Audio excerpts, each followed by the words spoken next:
Tila gumuho ang mundo ng mayamang negosyanteng si Rene matapos malaman ang kataksilan ng asawa niyang si Ashley. Sa kanyang pagnanais na magkaroon ng tagapagmana ay nag-alok siya ng 20 milyon sa anak ng pinagkakatiwalaan nilang magsasaka sa probinsya. Tinanggap naman ni Jasmine ang kontrata upang maiahon ang may sakit na ama sa kahirapan. Sa loob ng mansyon ay nagsisimula ang laro ng tadhana. Sa likod ng bawat pagsusungit at malamig na pakikitungo ni Rene ay unti-unting sisibol ang isang nakatagong pag-aalaga habang nagdadalang tao ang dalaga. Ngunit paano kung ang kasunduang nagsimula sa pera ay mauuwi sa totoong pag-ibig? Paano na ang kasunduan nila? Isang kwentong puno ng kilig at drama. Patunay na ang pamilya ay hindi mabibili ng pera. Magandang araw, Angels! Isang full story ang nais kong ibahagi sa inyo na siguradong magbibigay ng kilig at inspirasyon sa bawat isa. Pero bago tayo magpatuloy, kung bago ka pa lamang sa ating channel, ay paki-like po ang ating video at paki-click din ng subscribe button, gayon din ang bell icon para lagi kayong updated sa mga parati ko pang upload. Ang marangyang mansyon ng mga Del Fierro ay nababalot ng nakakabinging katahimikan. Ngunit sa loob ng master's bedroom, umuusok ang galit ng lalaki. Hawak ni Rene ang isang brown envelope habang si Ashley naman ay abala sa pag-aayos ng kanyang mamahaling alahas sa harap ng salamin na tila walang pakialam. Sino siya, Ashley? Mariing tanong ni Rene. Mababa ang tono ng boses niya, ngunit halata ang galit nito. Napatigil si Ashley, ngunit mabilis ding nagbago ang mukha nito at nagtaas ng kilay. Ano naman bang drama to, Rene? Kakauwi ko lang galing sa party. Pagod ako. Huwag mo ko madadaan sa pagod-pagod na yun, Ashley, ah. Inihagis ni Rene ang mga larawan sa ibabaw ng dressing table. Kumalat ang mga litrato ni Ashley na may kasamang matangkad na lalaki sa isang tagong resort. May nakakita sa inyo. At hindi lang basta nakakita. May ebidensya ako. Kaya sinong lalaking yan? Tiningnan ni Ashley ang mga larawan. Sandali siyang natigilan, ngunit agad ding humalakhak ng mapait. Oh, pinasusundan mo pala ako ngayon. Ganyan ka na ba kawalang tiwala sa asawa mo, Rene? Sumagot ka na maayos, Ashley. Asawa mo ko. Sigaw ni Rene. Hindi na napigilan ng galit na kanina pa nagpapasakit sa puso niya. Ako nagpapakapagod sa kumpanya. Habang ikaw, nagpapakasaya sa pera ko. At ngayon malalawan ko na lang na ipinagmumukha mo kong ibang kasama ng ibang lalaki. At bakit hindi? Biglang bulyaw ni Ashley.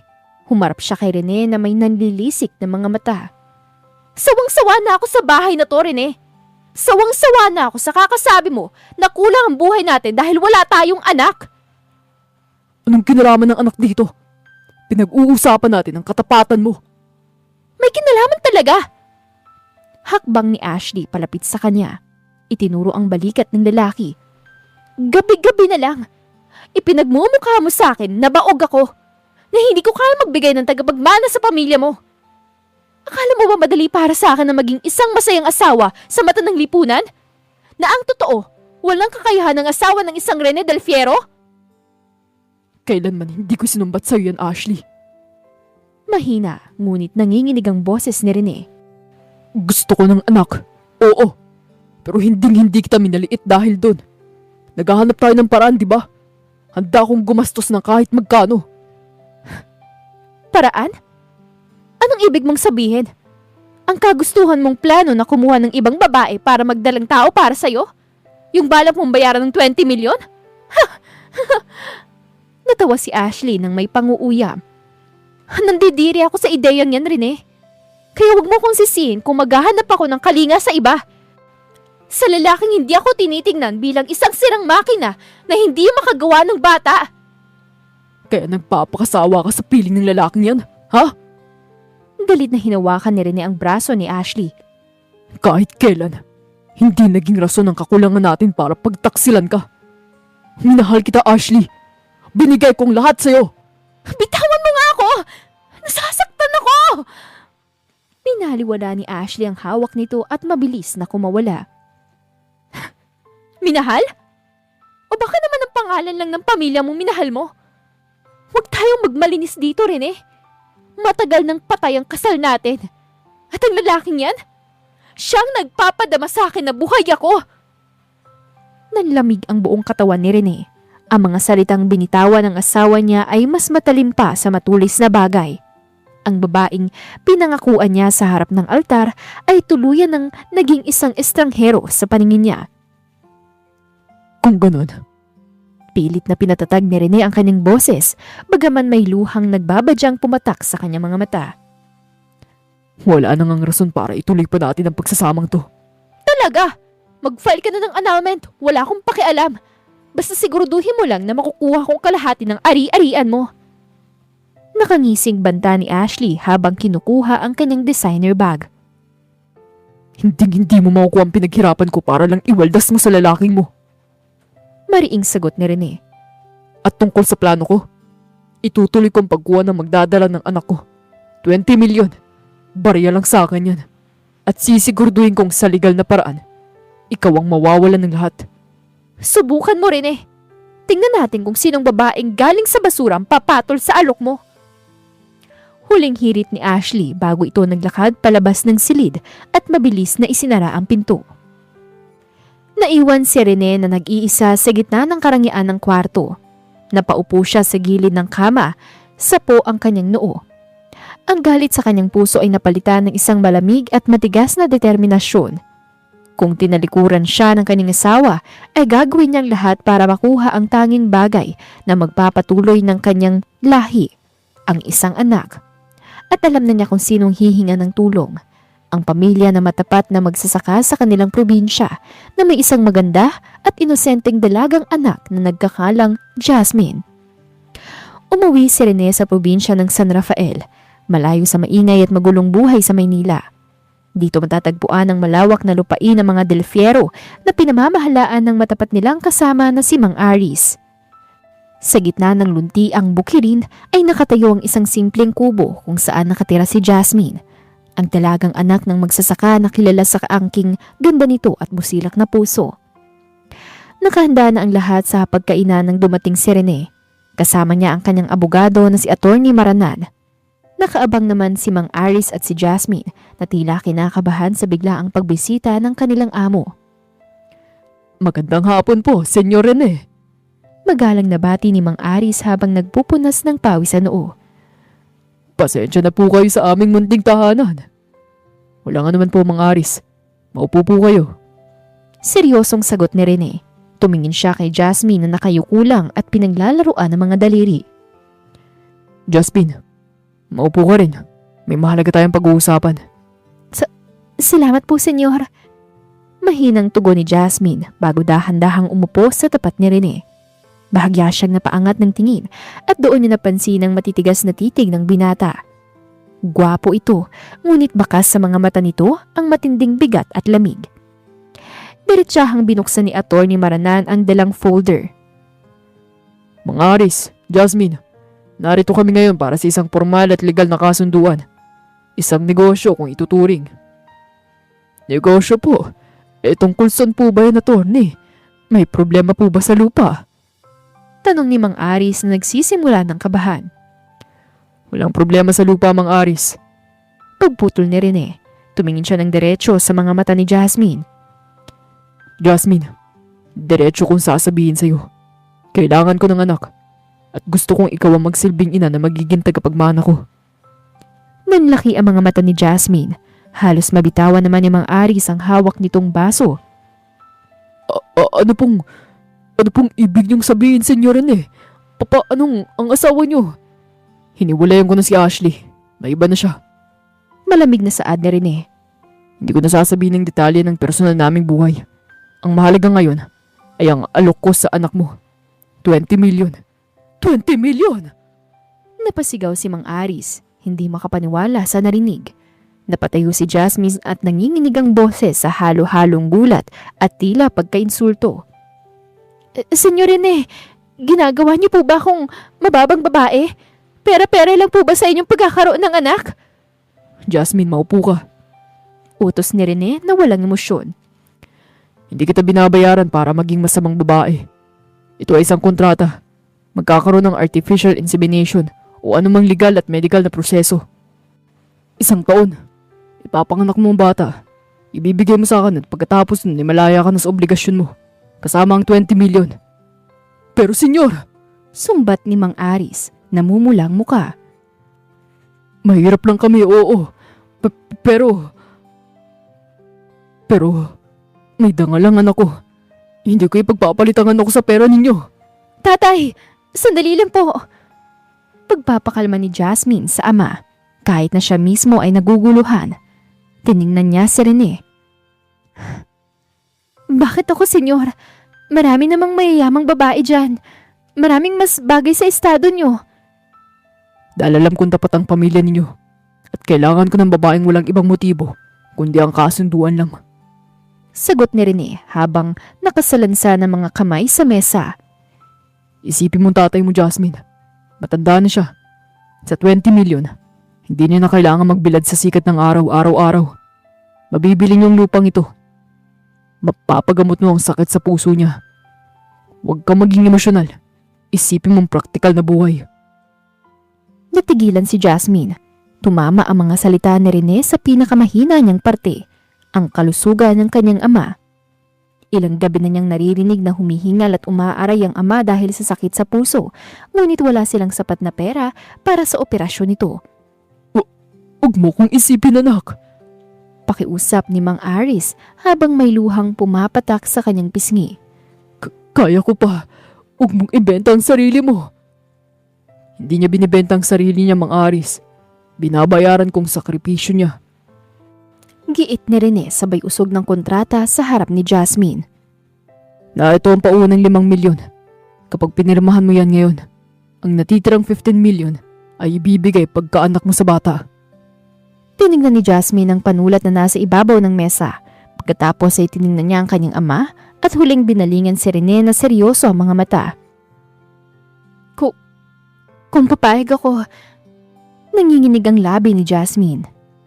Sinisiguro niyo po ba na hindi niyo ako itatrato na parang basura sa mansyon niyo? Masugit ako, Jasmine. At hindi ako madaling kasama. Pero hindi ako masamang tao. Sagot ni Rene. May kaunting lambot ang sumilip sa kanyang tinig, ngunit mabilis ding nawala. Alagaan mo magiging anak ko. At aalagaan ko rin ang lahat ng pangangailangan mo. Yun ang may papangako ko sa'yo. Huminga ng malalim si Jasmine, pinunasan ng isang butil ng luha sa kanyang mata at hinawakan ng panulat. Para sa tatay, pipirmahan ko po ito. Jasmine, anak, huwag! Bulong ni Mang Aris, ngunit huli na. Nilagdaan na ng dalaga ang papel na magpapabago sa kanyang buong buhay. Bitbit ang isang lumang maleta ay humakbang si Jasmine papasok sa napakalaking mansyon ng mga Del Fuero sa Maynila. Ang laki ng kaibahan nito sa tahimik at simpleng kubo nila sa probinsya. Subalit sa kabila ng kislap ng mga kristal na ilaw ay ramdam niya ang lamig sa bawat sulok ng bahay. Huwag mong hawakan ng mga mamahaling florera dyan, Jasmine. Baka babasag mo. Malamig na bungad ni Rene habang pababa ng engrandeng hagdanan. Napaatras si Jasmine at mahigpit na hinawakan ng hawakan ng kanyang maleta. Opo, senyor. Pasensya na po. Manang Sally, Tawag ni Rene sa matandang mayordoma. dali mo siya sa kwarto niya sa tabi ng silid ko. Siguraduhin mong komportable ang higaan niya. Simula ngayon, bawal siyang mapagod. Masusunod po, senyor Rene. Sagot ni Manang Sally na may ngiti at maamong muka. Sabay senyas kay Jasmine na sumunod sa kanya. Nang sumapit ang hapunan, mag-isang nakaupo si Jasmine sa napakahabang mesa. Ilang sandali pa ay dumating si Rene. Seryoso ang mukha at nakabihis na ng pambahay. Umupo ito sa kabisera. Bakit hindi mo kinakain ang pagkain mo? Ayaw mo ba ng lasa? Masungit na tanong ni Rene nang mapansing hindi pa nagagalaw ng dalaga ang mamahaling putahe sa harap nito. Hindi po, senyor. Ang dami po kasi, tsaka hinihintay ko po kayo. Nahihiyang sagot ni Jasmine. Hindi mo kailangang hintayin. Kumain ka dahil kailangan ng katawan mo ng sapat na nutrisyon bago ang medikal na pagsusuri sa susunod na linggo. Sabi ni Rene habang nagsasali ng tubig. At isa pa, ayoko makakita ng payat na magdadala ng anak ko. Kaya ubusin mo yan. Kahit medyo natatakot sa pagsusungit ng lalaki ay kumuha ng kaunting kanin at ulam si Jasmine. Salamat po. Kinagabihan ay hindi makatulog si Jasmine. Naninibago siya sa malambot na kama at malamig na aircon. Humakbang siya palabas ng balkonahe ng kanyang kwarto para lumanghap ng hangin. Ngunit bigla siyang nakaramdam ng ginaw at napahatching. Anong ginagawa mo dito sa labas? Nagulat si Jasmine nang makitang nakatayo pala si Rene sa katabing balkonahe. May hawak na baso ng alak. Gising pa po pala kayo, senyor. Hindi lang po ako makatulog. Sagot ng dalaga habang nakayakap sa sarili dahil sa lamig ng gabi. Pumasok ka sa loob. Kung magkakasakit ka, maantala ang plano natin. Huwag matigas ang ulo mo.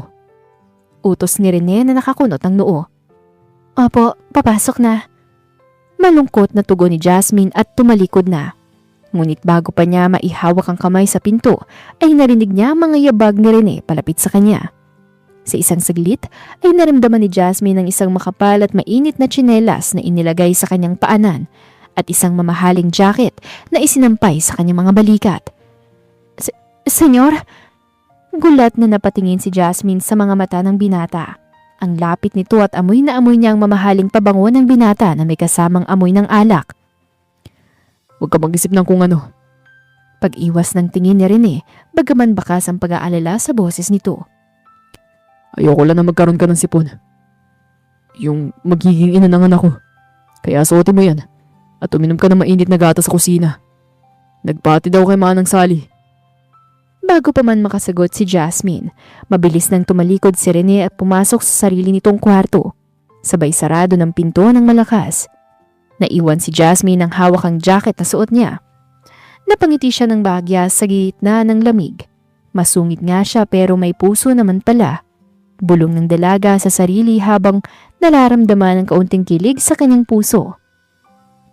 Lumipas ang ilang araw at sumapit ang oras ng unang check-up ni Jasmine sa isang pribadong ospital. Kasalukuyan nakaupo si Jasmine sa dulo ng mahabang sofa sa sala ng mansyon. Bihis na bihis ngunit halatang nanginginig ang kanyang mga kamay. Kanina ka pa ba dyan?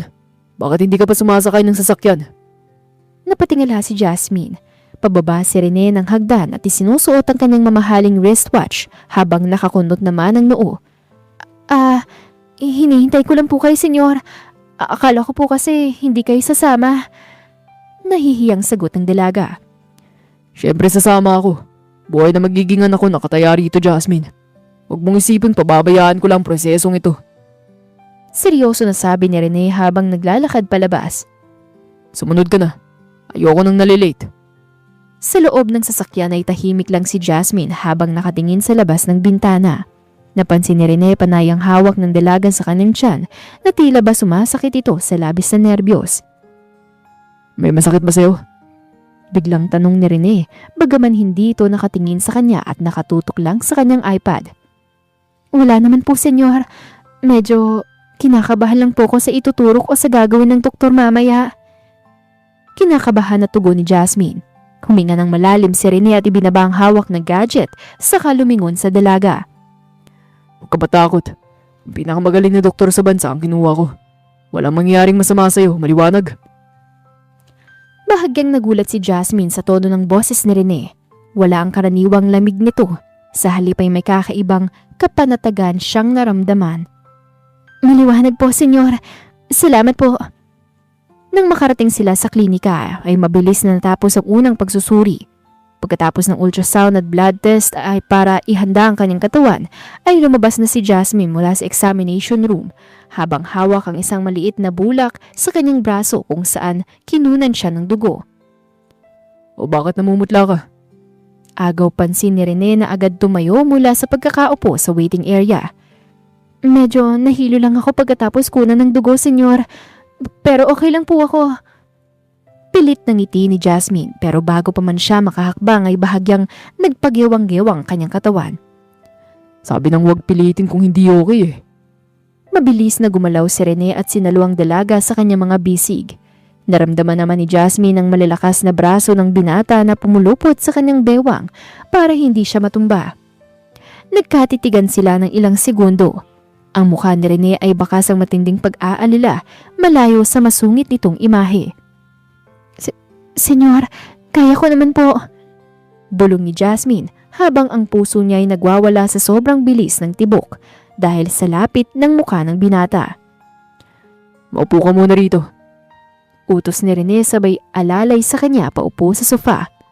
Lumingon ito sa assistant ng klinika. Miss, bigyan mo nga siya ng isang maligamgam na tubig at kung may tsokolate kayo rito, dali mo na rin please. Mabilis naman na sumunod ang staff. Hinarap muli ni Rene si Jasmine. Nakapamewang ito ngunit ang mga matay nakatutok sa namumutlang labi ng dalaga. Simula ngayon, dodoble natin ang pagkain mo. Bawal ka na maglakad na mabilis. Deklara ni Rene. Kung kailangan buhatin kita hanggang sa sasakyan, gagawin ko. Huwag ka lang magka-problema. Napakagatlabi naman si Jasmine.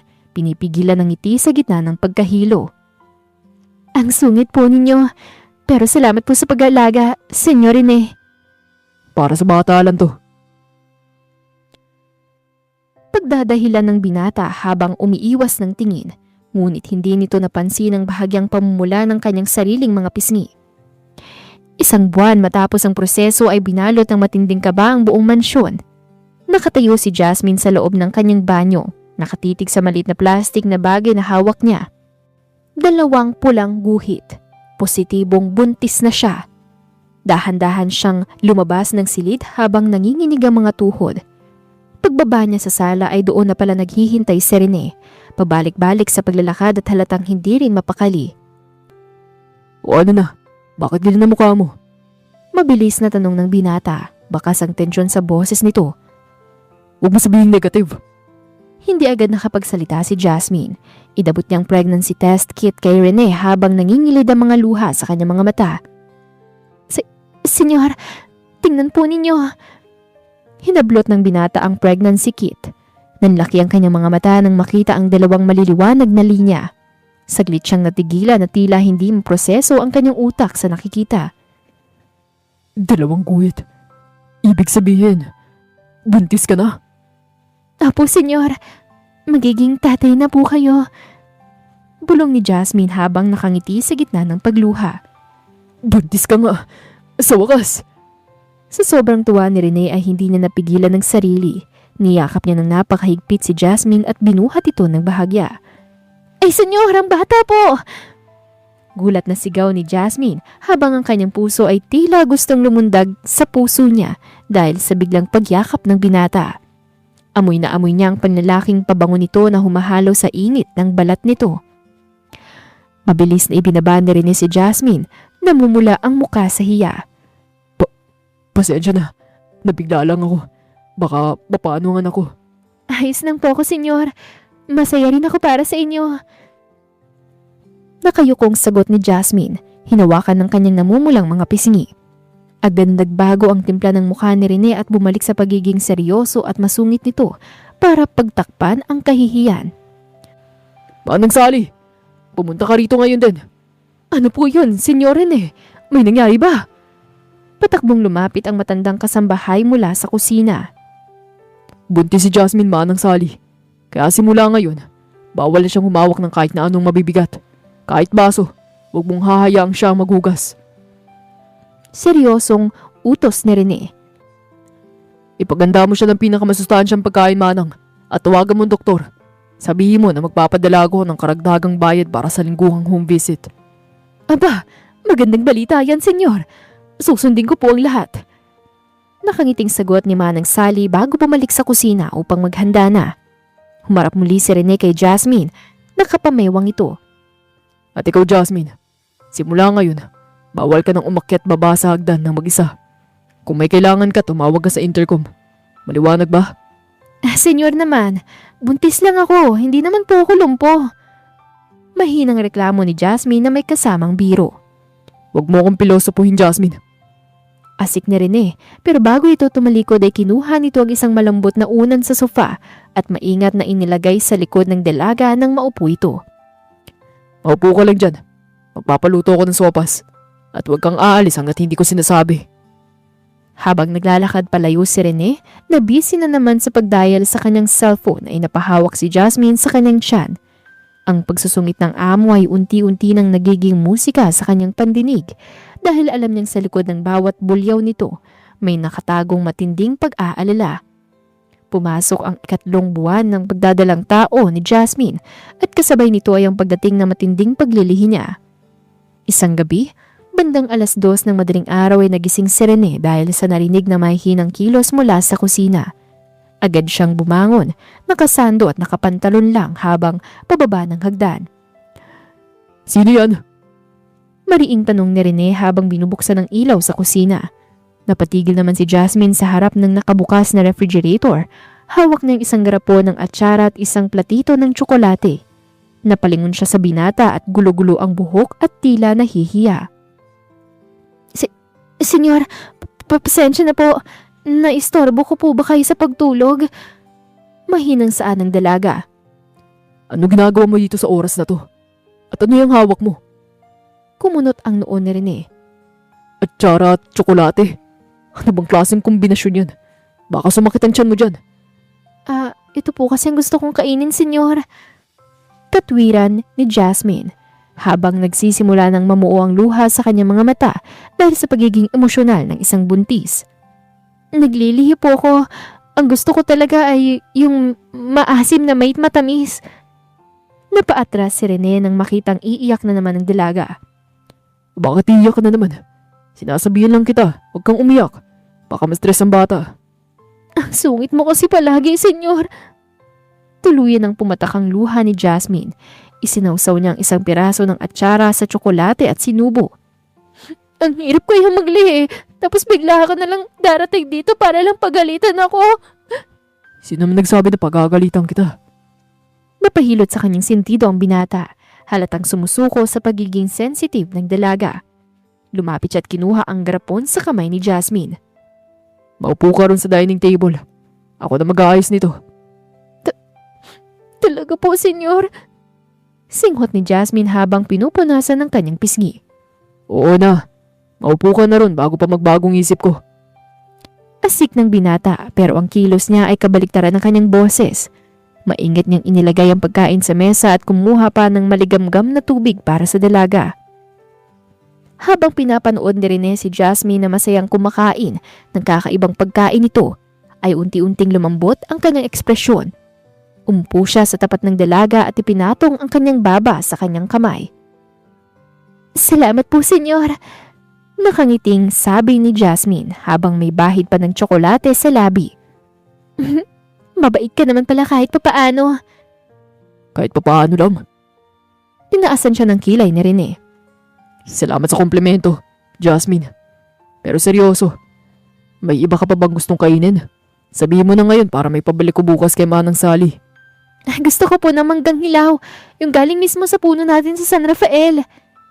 Sagot ni Jasmine. Nanginginig ang mga kamay sa saya. Ay, yung pinitas ni tatay. Natigilan naman si Rene. Malayo ang San Rafael, ngunit nang makita niyang kasiyahan sa mga mata ng dalaga ay parang wala siyang magagawa kundi sumang-ayon. Sige, padadala ko rito bukas na umaga. May iba pa ba? Wala na. Yun lang, okay na ako. Masayang tugon ni Jasmine. Bigla na naman siyang napaigtad at hinawakan ang kanyang tiyan. Bakit? Ano nangyari? May masakit ba sa'yo? Agad na nataranta ang binata at napatayo.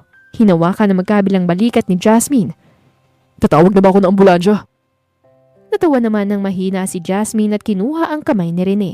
Pagkatapos ay ipinatong ito sa kanyang puson. Hindi po, senyor. Nararamdaman niyo po ba? Parang may gumagalaw na bahagya. Parang pumipintig.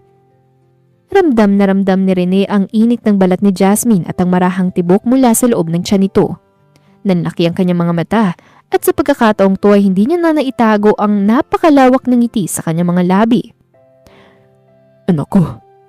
Bulong ni Rene at tila nakalimutan na ang kasunduan ng lahat.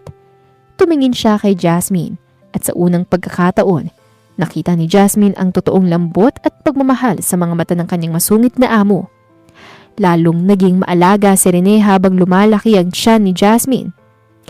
Isang hapon, Habang nagpapahinga ang dalaga sa sala at umiinom ng gatas, ay biglang bumukas ang pinto ng mansyon.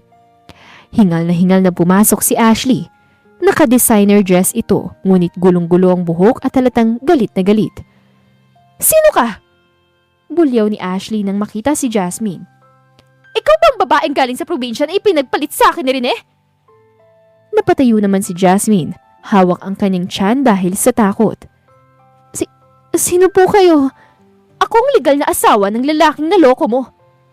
Sigaw ni Ashley at mabilis na lumapit para saktan si Jasmine. "Mga agaw ka! Sinamantala mong yaman ng asawa ko!" Bitawan mo siya, Ashley! Isang baritonong boses ang umalingaw-ngaw. Kararating lang ni Rene galing sa opisina. Mabilis itong lumapit patungo sa pagitan ni Ashley at Jasmine, sabay tabig sa kamay ng kanyang dating asawa. "Rene! Anong kalokohan to?" Galit na turo ni Ashley kay Jasmine. "Buntis ang babaeng yan? Nagawa mo akong palitan ng isang probinsyanang magsasaka?" Huwag mong ituturo ang daliri mo kay Jasmine. At huwag mo siyang pagsasalitaan ng ganyan sa harapan ko. Puno ng puot ang boses ni Rene. Wala ka ng karapatan sa bahay na to, Ashley. Pirmahan mo na lang mga papeles ng annulment. "Hindi ko pipirmahan yan. Nalaman ko na ang lalaking sinasabi mo ay nilapitan lang ako para sa pera ko." Sambit ni Ashley, pilit na humahawak sa braso ni Rene. "Rene! Nagkamali ako! Bumalik ka na sa akin! Palayasin mong babaeng yan! Tayo na lang ulit, mag-ampo na lang tayo kung kailangan." Naramdaman ni Jasmine ang matinding kirot sa kanyang puso. Tumalikod siya, handa-handang umakyat sa kanyang kwarto dahil nararamdaman niyang wala siyang pwesto sa usapan nilang mag-asawa. Kontrata lang ang hawak niya. Jasmine, huwag kang aalis. Utos ni Rene. Ang boses nito ay biglang lumambot ng balingan ng dalaga bago muling humarap kay Ashley nang may malamig na tingin. Bitawan mo ko, Ashley. Simula nung sumama ka sa lalaki mo, tapos na ang pagiging mag-asawa natin. Nanlaki ang mga mata ni Ashley. "Ano? Hindi! Hindi totoo yan!" Umalis ka na bago ko patawagan ng security guard para kalad ka rin ka palabas. At huwag na huwag mong tatangkaan na lapitan ng magiging asawa ko. Natigilan naman si Jasmine sa narinig. Magiging asawa? Lalo naman nagwala si Ashley sa narinig niya dahilan para tuluyan siyang pinalayas ng mga bodyguard sa mansyon. Naiwan sa sala si Rene at Jasmine na kapwa tahimik. Senyor, ano po yung sinabi niyo kay Ma'am Ashley?" Mahinang tanong ni Jasmine habang nakayuko. Na magiging asawa?" Huminga ng malalim si Rene. Nilapitan niya si Jasmine at hinawakan ng dalawang kamay nito. Tinitigan ito ng may katapatan na ngayon lang nakita ng dalaga. Hindi ko lang yung sinabi para paalisin siya, Jasmine. Bulong ni Rene habang hinahaplos ang pisngi ng dalaga. Sa ilang buwan na kasama kita, na-realize ko na hindi lang pala anak ang kailangan ko. Ikaw ang gusto ko makasama habang buhay. Sa paglipas ng ilang buwan na magkasama tayo, napatunayan ko na mahal kita. Sa'yo ko naramdaman ang pagpapahalaga na hindi pinaramdam sa akin ni Ashley na magkasama pa kami. Mahal kita, Jasmine. Hindi na to tungkol sa 20 million o kahit anong kontrata. Gusto kong bumuo ng pamilya na kasama ka at magiging anak natin. Napaluhan naman si Jasmine, ngunit sa pagkakataong ito ay dahil sa labis na kaligayahan.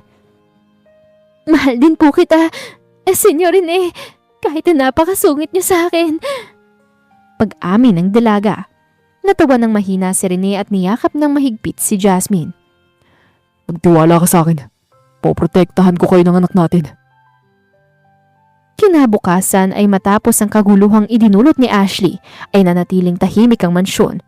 Nakaupo si Jasmine sa hardin at pinapanood ang pagsikat ng araw habang hinahaplos ang kanyang malaking tiyan. Hawak pa rin ng kanyang puso ang mga salitang binitawan ni Rene kagabi, ngunit may bahid pa rin ng takot sa kanyang isipan. Baka nandito ka na naman sa labas. Malamig ang hamog ng umaga, Jasmine. Napaigtad si Jasmine sa pamilyar na tono ng binata, ngunit may pag-aalilang boses. Si Rene, nakasuot ng simpleng puting polo shirt ay may dalang makapal na shawl. Umupo ito sa tabi niya sa bench at maingat na ibinalot ang tela sa kanyang mga balikat. "Senyor, Nagpapahangin lang ako at saka hindi na ganun kalamig. Mahinang sagot ni Jasmine. Hindi makatingin ng diretso sa mga mata ng binata. Anong hindi ganun kalamig? Nanginginig ka nga oh. Asik ni Rene pero hinawakan niya ang kamay ng dalaga at dahan-dahang hinilot ang mga ito para mainitan. At isa pa, ilang beses ko bang sasabihin sa'yo na wag mo na akong tawaging senyor. Rene na lang. Nahihiya kasi ako. Parang hindi tama. Bulong ni Jasmine. Kasi po, sa kontrata, Kalimutan mong kontrata, Jasmine. napatingin sa kanya ang dalaga. Agad namang nagbaba ng tono ang binata at bakas ang pagsisisi. Pasensya na. Ang ibig kong sabihin, wag mo nang isipin ng 20 milyong yan. Hindi ka na iba sa akin. Tsaka wag mo na ako mapo. Paano ko hindi isipin? Nagsimulang mangilid ang luha sa mga mata ni Jasmine. Natatakot ako rin eh. Baka kaya mo lang sinabi ang mga bagay na yun kagabi kaya mo nasabi yung mga bagay na yun dahil nadala ka lang sa galit mo kay Ma'am Ashley. Baka pag naipanganak ko na to, ibigay mo sa akin ng pera at paalisin mo na ako. Huminga ng malalim si Rene. Hinarap niya si Jasmine at hinawakan na magkabilang pisngi nito. Pinunasan ng pumatak na luha gamit ang kanyang hinalaki. Tingnan mo ko, Jasmine. Sa tingin mo ba mag-aaksi ako ng oras na bantayan ng bawat kain mo? Puyatin ang sarili ko para paghandaan ka ng atsara at tsokolate sa madaling araw. At ipagtanggol ka sa harap ni Ashley. Kung dahil lang sa kontrata. Hindi ko alam. Gaya ng sabi ko, mahal kita, Jasmine. Hindi ko alam kung kailan nagsimula pero ang alam ko lang, ayaw ko nang bumalik ang araw na wala ka sa tabi ko. Tapat na pag-amin ni Rene habang nanginginig din ang sarili nitong boses sa emosyon. Nung una, anak lang ang gusto ko. Pero ngayon gusto ko ng pamilya kasama ka. Ikaw ang asawa na pinapangarap ko. Mayaman man tayo o mahirap. Napahagulhol naman si Jasmine at isinubsob ang kanyang mukha sa dibdib ni Rene. Sinalo naman siya ng binata at niyakap ng napakahigpit habang ang isang kamay nito ay dahan-dahang humahaplos sa kanyang buhok. Ang sungit-sungit mo kasi nung una. Akala ko galit ka sa akin. Hikbi ni Jasmine sa gitna ng pag-iyak. Natawa ng mahina si Rene, isang tunog na bihirang marinig sa mansyong yun. Masungit lang ako, pero hindi mo pa napapansin na natataranta ako tuwing malapit ka sa akin. Ngayon, sasagutin mo na ba ako? Mahal mo rin ba talaga ako? Inangat ni Jasmine ang kanyang mukha. Mamula-mula ang pisngi nito ngunit may matamis na ngiti. Oo Rene, matagal na. Kahit natatakot ako, mahal na mahal din kita. Salamat, Jasmine. Bulong ni Rene bago marahang dinala ang kanyang mga labi sa noo ng dalaga. Isang halik na puno ng pangako para sa kanilang kinabukasan. Sumapit ang 7 buwan ng pagdadalang tao ni Jasmine. Isang umagay nagulat siya nang makitang abala ang mga kasambahay sa pag-aayos ng mga gamit. Si Rene naman ay pabalik-balik sa sala at may kausap sa telepono. Rene, ano meron? Bakit nag-iimpake sila Manang Sally? Takang tanong ni Jasmine habang dahang bumababa sa huling baitang ng hagdan. Mabilis na lumapit si Rene at inalalayan siya sa bewang. Sabi ko naman sa'yo, tawagin mo ako kapag bababa ka eh. Paano kung ma-out of balance ka? Napakalapit ko na nga dito sa sahig, pinapagalitan mo pa ako. Pero seryoso, saan tayo pupunta? Uuwi tayo ng San Rafael. Nakangiting sagot ni Rene na wala ang karaniwang lamig sa kanyang mga mata. Gusto kong doon may pagpatuloy ang huling 2 buwan ng pagbubuntis mo.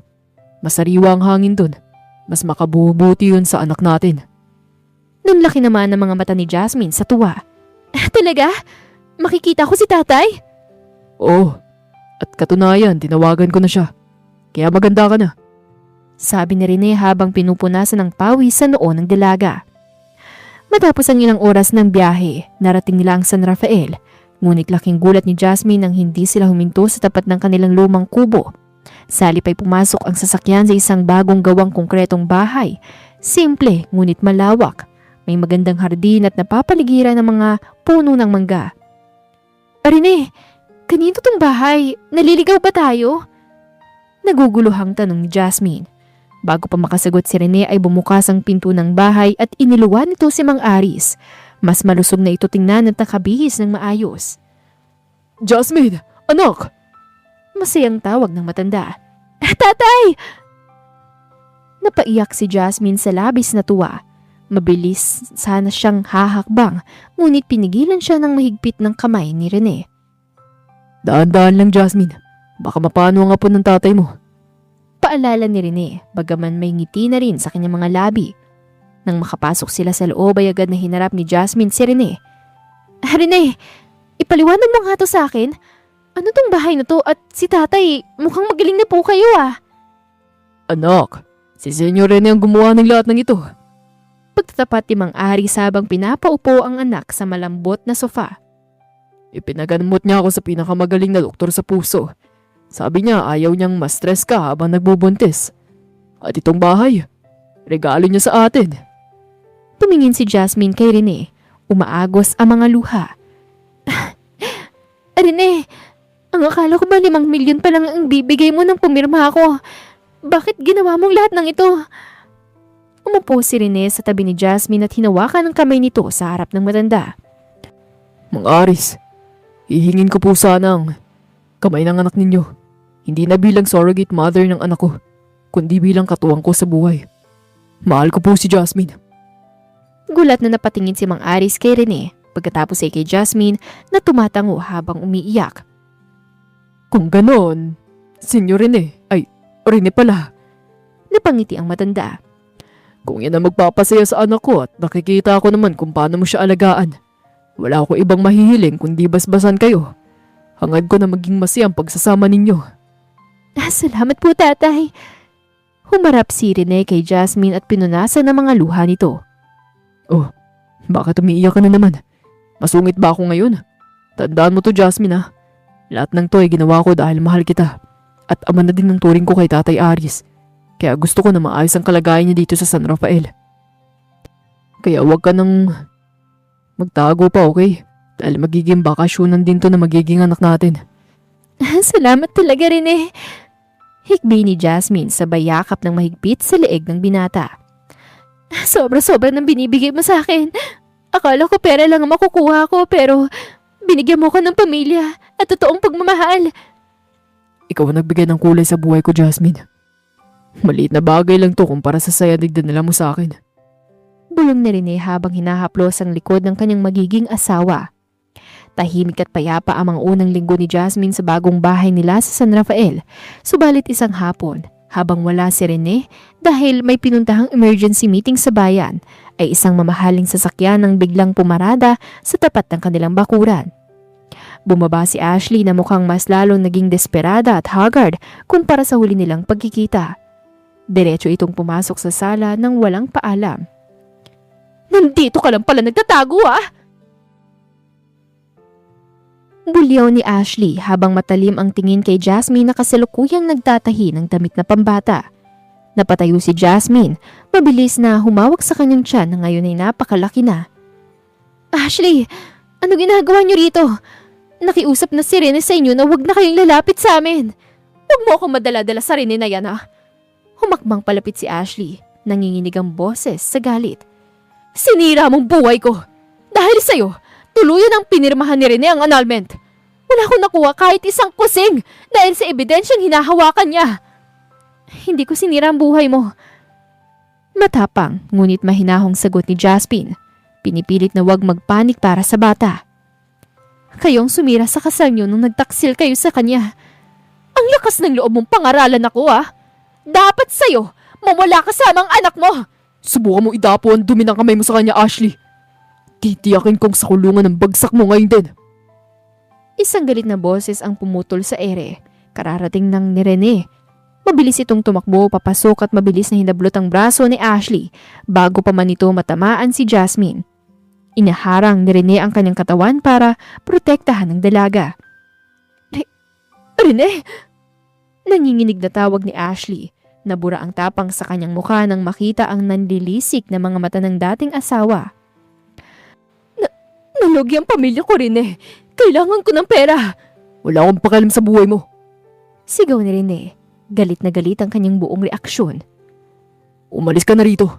Bago ko tawagin ng mga pulis. Sinabi ko na sa'yo, kapag ginalaw mo si Jasmine o ang anak namin, hindi mo magugustuhan ang gagawin ko sa'yo. Rene, parang awa mo na! Umalis ka na! Hinarap ni Rene ang mga bodyguard na kasunod niya. Ilabas niyo ang babaeng yan at siguraduhin niyong hindi niya makakapasok kahit sa boundary ng San Rafael. Matapos palabasin ng mga tauhan si Ashley palabas, ay mabilis nang humarap si Rene kay Jasmine. Bakas ang labis na takot sa mukha ng binata. Nanginginig ang kanyang mga kamay habang hinahawakan ng muka at magkabilang balikat ni Jasmine. Jasmine, okay ka lang ba? May masakit ba sa'yo? May ginawa ba siya sa'yo? Sunod-sunod na tanong ni Rene sa dalaga. Okay lang ako, Rene. Okay lang kami ng baby. Pagpapakalma ni Jasmine habang hinahawakan ng mga kamay ng lalaki. Salamat at dumating ka kaagad. Huminga ng malalim si Rene at biglang isinubsob ang ulo sa balikat ni Jasmine. Niyakap ito napakahigpit. Natakot ako. Natakot ako na baka may mangyaring masama sa inyo. Hindi ko mapapatawad ang sarili ko kung nasaktan niya kayo ng baby natin. Nandito lang kami. Ang tapang mo talaga kapag pinagtatanggol mo kami. Bulong ni Jasmine habang hinahaplos ang likod ni Rene. Seryoso ako, Jasmine. Inangat ni Rene ang kanyang muka, puno ng determinasyon ng mga mata. Sa oras na maipanganak mong bata, magpapakasal tayo. Gusto kong legal na sa akin kayo. Para wala nang sino mang magtatangka na saktan kayo. Napangiti naman si Jasmine sa gitna ng emosyon. Ramdam na ramdam ang init ng pag-ibig at proteksyon ng kanyang dating masungit na amo. Opo, papakasal tayo at hindi kami mawawala sa iyo ni baby. Papalapit na ang kabuwanan ni Jasmine at ang bawat araw sa San Rafael ay puno ng pag-aalaga mula kay Rene. Isang gabi, habang malalim ang tulog ng lahat ay biglang nakaramdam si Jasmine ng kakaibang kirot sa kanyang puson. Napaupo siya sa kama at napahawak sa kanyang tiyan. Rene! Mahinang tawag ni Jasmine habang pinapawisan ng malamig. Mabilis namang nagising si Rene. Tila ba laging nakahanda ang kanyang pandinig para sa dalaga. Agad siyang bumangon at lumapit sa gawin ni Jasmine. Jasmine, ano nangyari? Bakit ka umiyak? Rene, sumasakit ang tiyan ko. Parang humihilab. Sagot ni Jasmine habang humihinga ng malalim para labanan ng kirot. Hindi ko alam kung manganganak na ba ako. Maaga pa, 'di ba? 8 buwan pa lang. Nanlaki ang mga mata ni Rene. Bigla itong nataranta, ngunit pinilit niyang patatagin ang kanyang boses.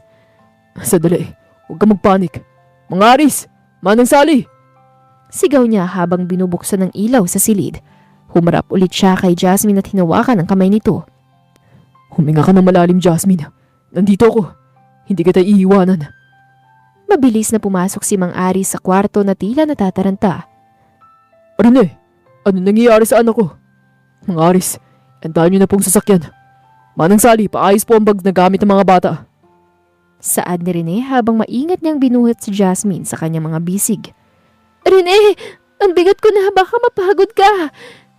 Bulong ni Jasmine sa gitna ng sakit. Love, kahit gaano ka kabigat, bubuhatin ko kayo ng anak natin. Saad ni Rene pero ang boses niya ay nanginginig sa takot habang mabilis na bumababa ng hagdan. Sa loob ng sasakyan ay mahigpit ang hawak ni Rene sa kamay ni Jasmine. Panay ang halik niya sa noo ng dalaga na basang-basawan ng pawis.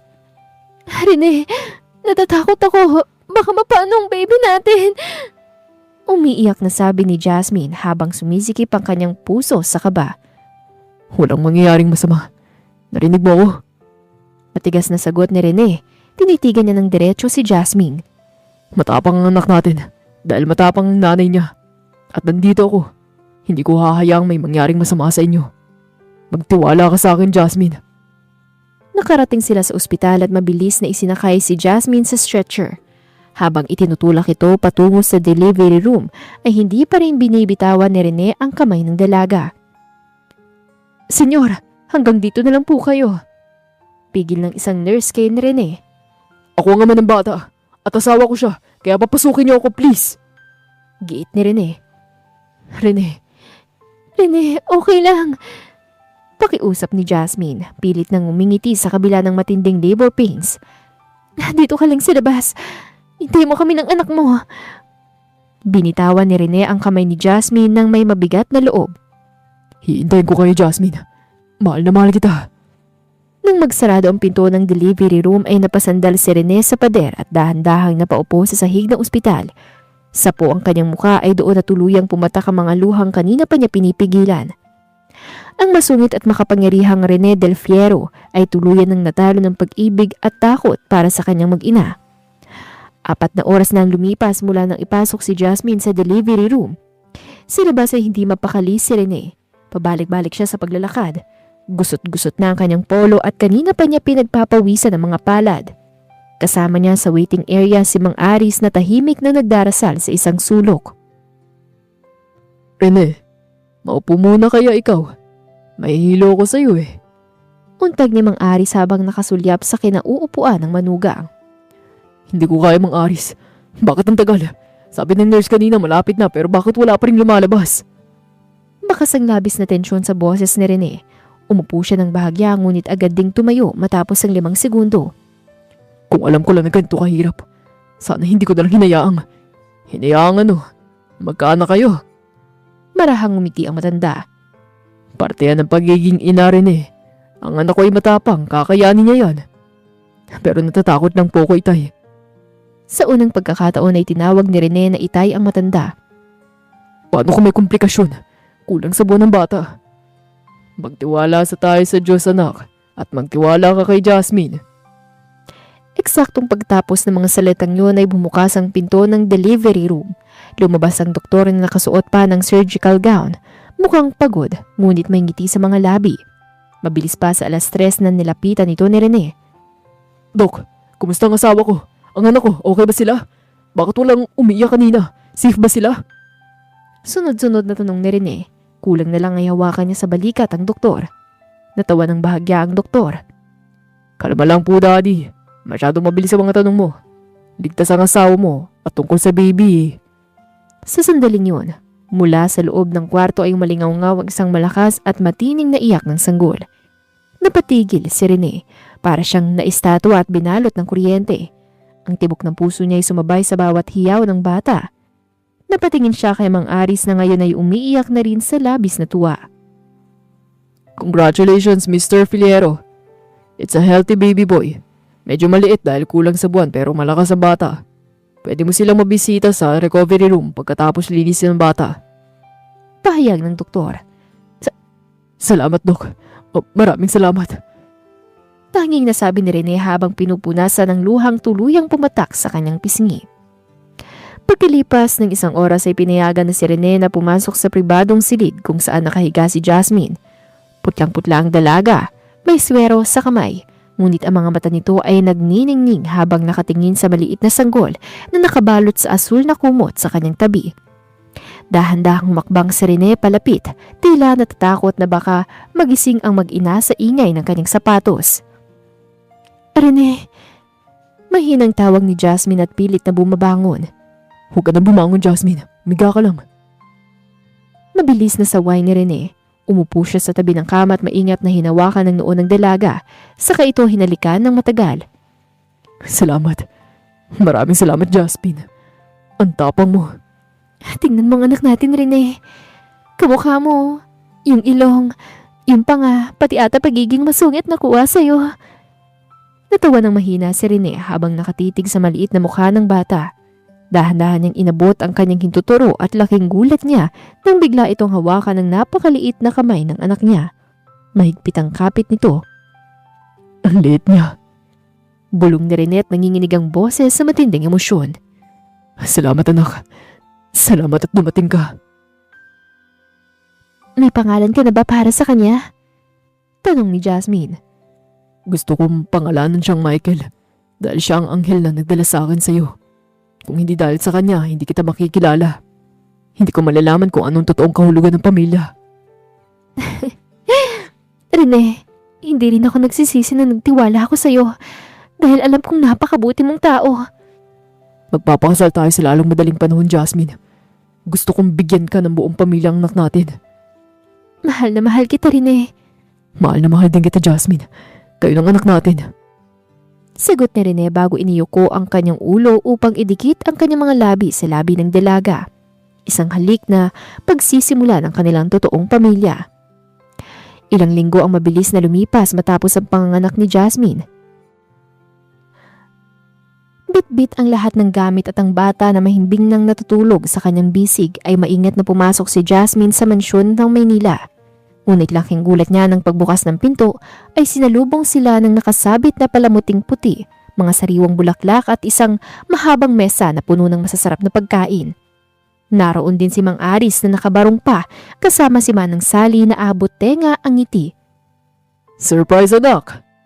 Masayang bati ni Mang Aris habang lumalapit upang tingnan ng apo. Tatay? Manang Sally? Ano pong meron? Bakit may handaan at bakit ganyan ang suot niyo? Takang tanong ni Jasmine sabay lingon kay Rene na nakasunod lang at bitbit ang baby carrier. Sabi ko sa'yo, Jasmine, kapag maayos ng lahat, gagawin ko ang tama. Manang, pakiakyat mo na si Michael sa nursery room. Sabi ni Rene matapos lumapit at ibigay kay Manang Sally ang baby carrier. Masusunod po, Senyor Rene. Nang maiwan sila sa sala, kasama si Mang Aris at isang lalaking naka-Amerikana na pamilyar ang muka, isang Wes, ay lalong naguluhan si Jasmine. Rene, teka, huwag mo sabihin. Oo, Jasmine. Ngayong araw ang kasal natin.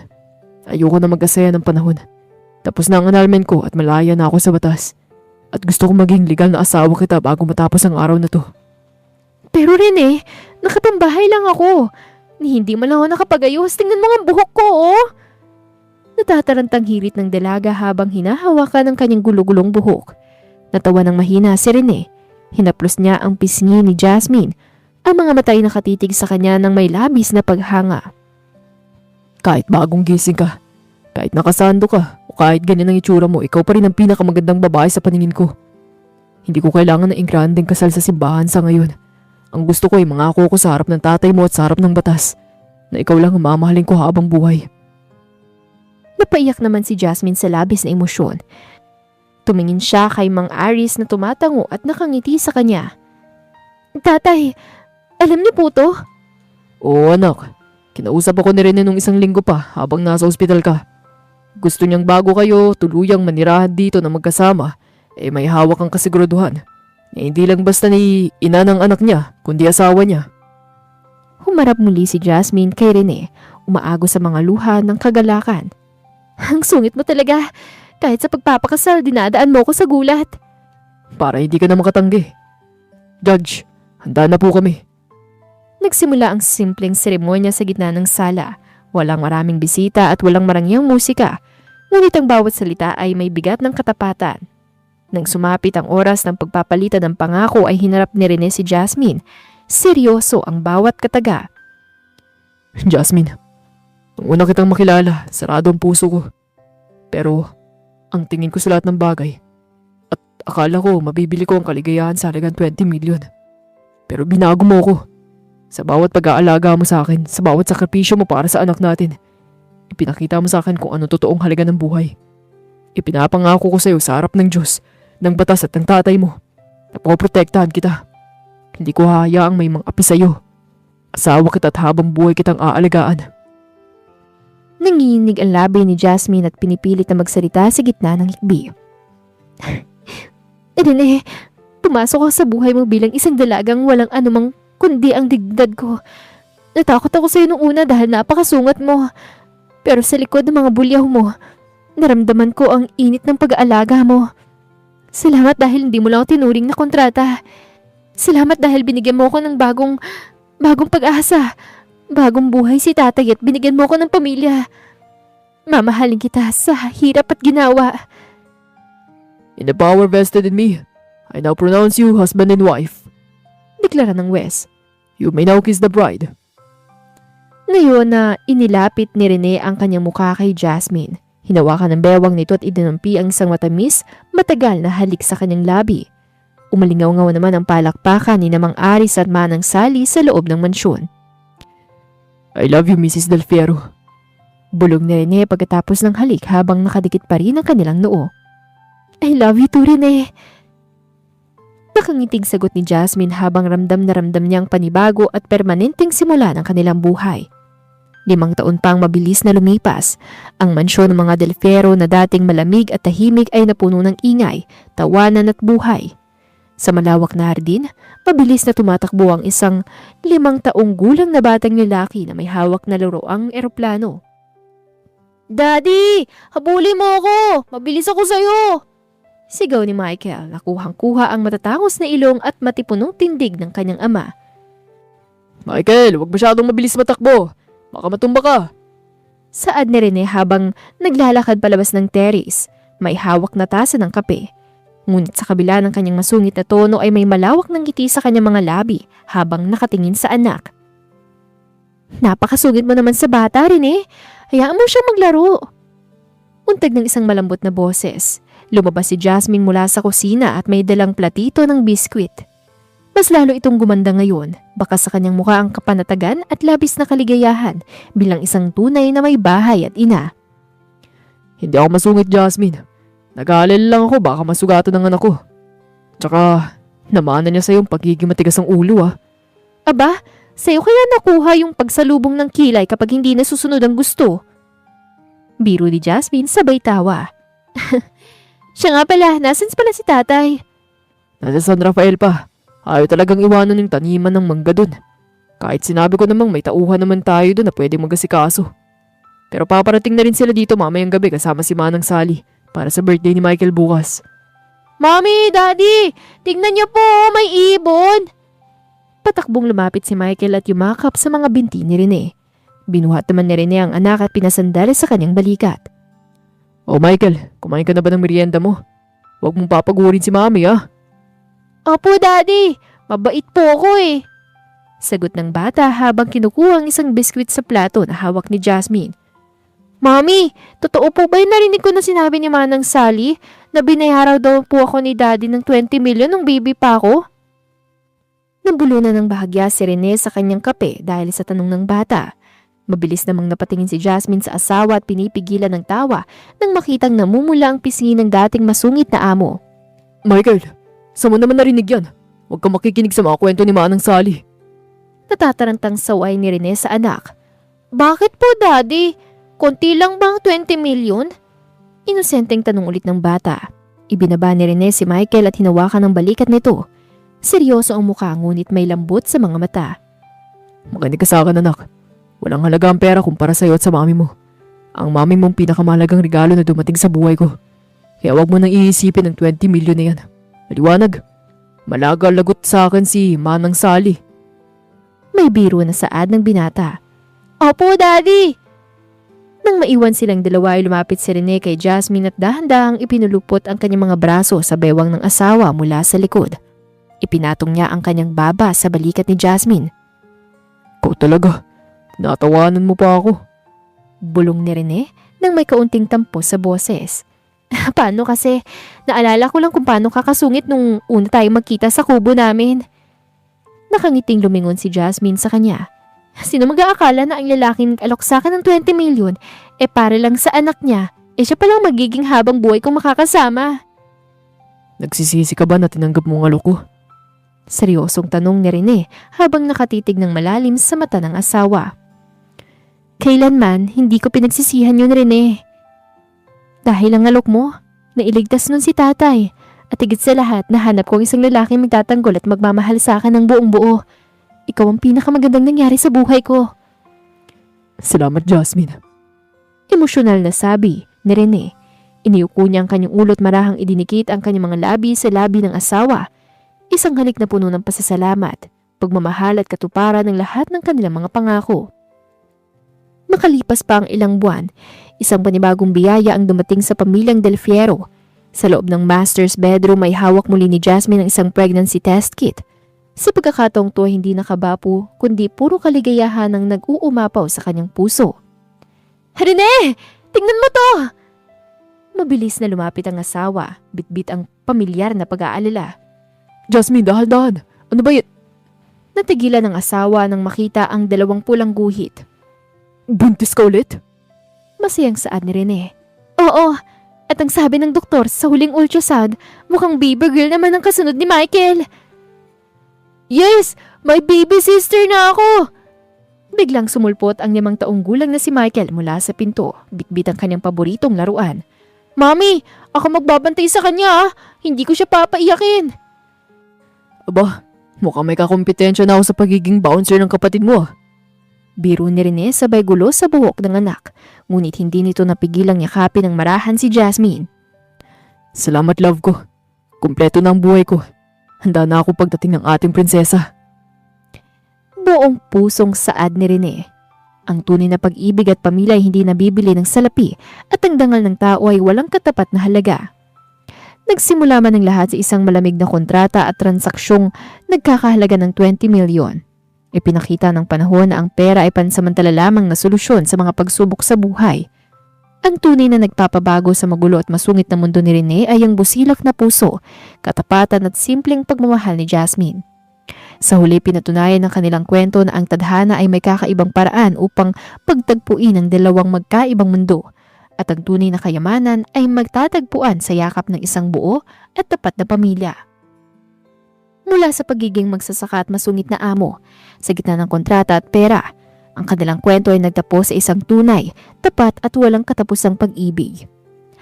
Dito na po nagtatapos ang kwento ni Rene at Jasmine. Sana ay muli niyo akong samahan sa mga full story na nais kong ibahagi sa inyo. Kung ikaw si Rene, tama ba ang ginawa niyang iwan ang asawa at piliin ang ina ng kanyang anak? Comment naman po kung saan nakarating ang ating video. God bless po sa lahat. Muli ako po si Miss Demi. Maraming salamat po. At hanggang sa muli, paalam!